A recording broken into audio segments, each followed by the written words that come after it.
I'm going to talk today about the Peter TAIT jacket. The Peter TAIT jackets were imported from Limerick, Ireland by Peter TAIT and Company into the Confederacy during the American Civil War. And the jacket I'm wearing is a Peter TAIT jacket. It is a reproduction.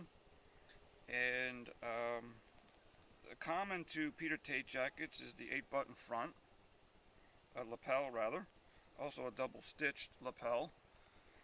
And about 50,000, a little more than 50,000 ready-made jackets were imported probably around December of 1864 into the Confederacy. So they are a late war jacket. The uniform that I'm wearing reflects that of a late war Confederate soldier.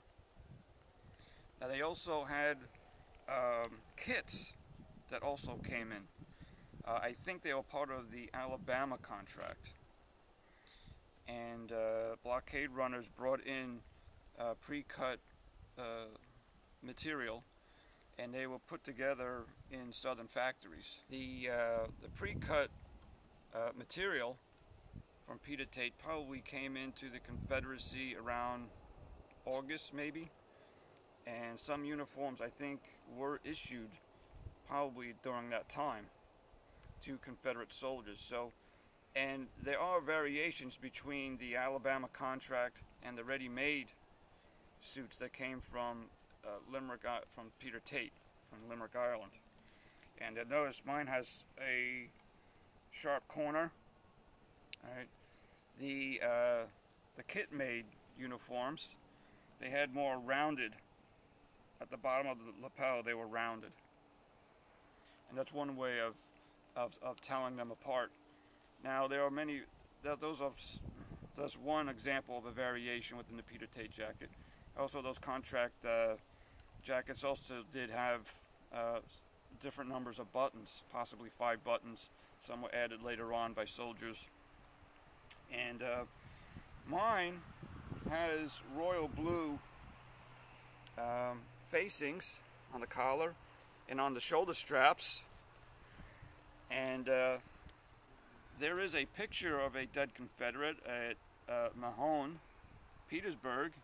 The picture was taken, I think, April 2nd, 1865. And this picture, which you see,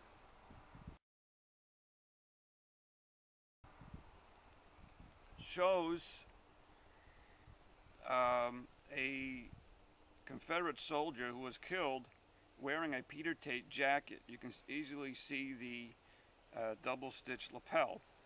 And he's also, you can see the facings on his shoulder and collar. And he was wearing an artillery uniform. Those facings were red. And as you see in the example of this picture,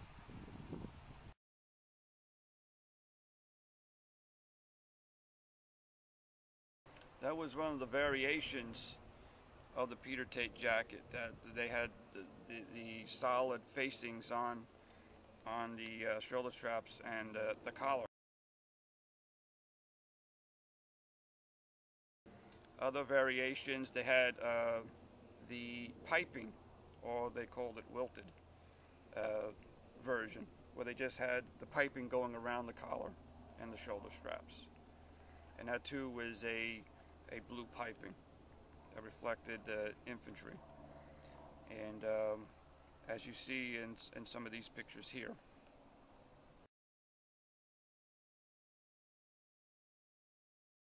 And here I have a jacket with blue piping.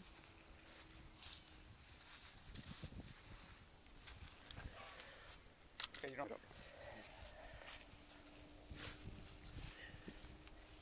And I also have a pair of pants to go with it. Here I'm wearing a lighter blue pants, and possibly Peter TAIT did make suits. They did make pants and jackets. And jackets could be the gray or the, I'm not really sure what they're calling cadet gray back then, because they have eyewitness accounts of a dark bluish gray color to the uniform. So, but the pictures that you're seeing, you gotta remember these jackets are 150 years old. They probably faded to some degree.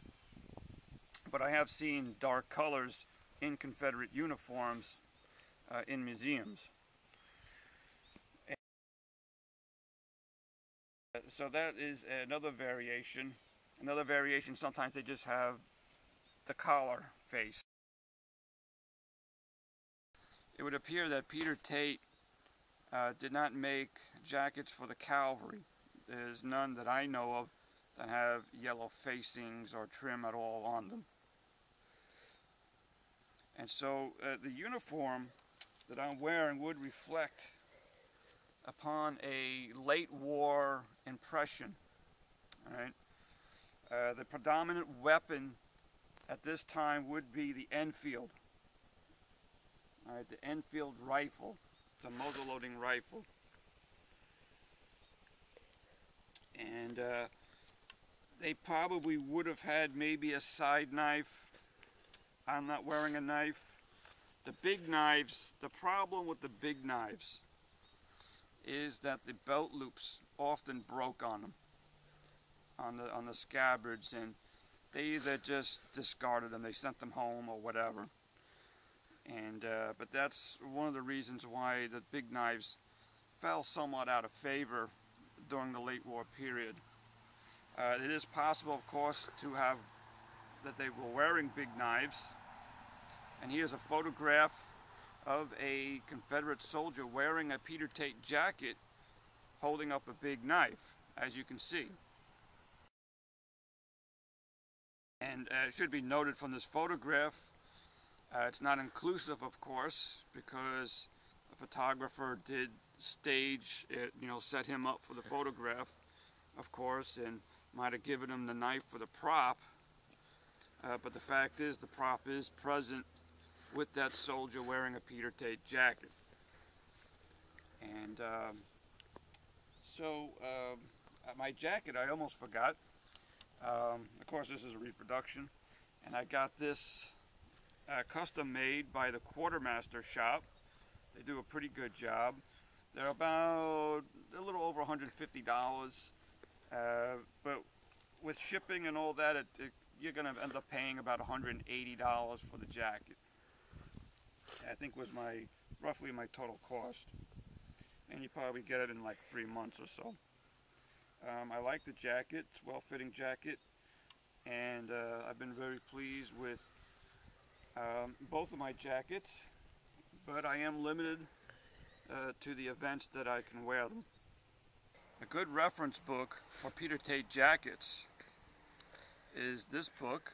It's Imported Confederate Uniforms of Peter TAIT and Company, Limerick, Ireland. It's by Frederick R. Adolphus, and it's a pretty good reference book. And